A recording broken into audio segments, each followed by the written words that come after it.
চেন্নাই টেস্টে মাঠে নামার পূর্বে ভারত বাংলাদেশের মধ্যে কথার লড়াইটা বেশ জমে উঠেছিল। তবে মাঠের খেলায় যেন লড়াইয়ের মতো কোনো অবস্থাতেই নেই বাংলাদেশ। প্রথম ইনিংসেই ভারতের বোলারদের সামনে মুখ থুবড়ে পড়েছে টাইগাররা। যদিও শুরুতে আশার আলো দেখিয়েছিল হাসান মাহমুদ, তাসকিন আহমেদরা।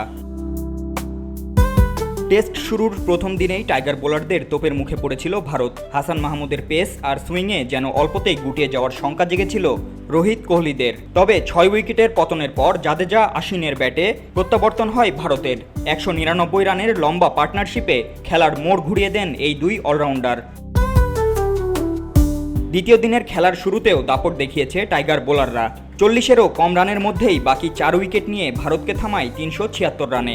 তবে ব্যাটিংয়ে যেন আবারও সেই পুরনো প্রদর্শন, বরাবরের মতো ব্যর্থ টপ অর্ডার।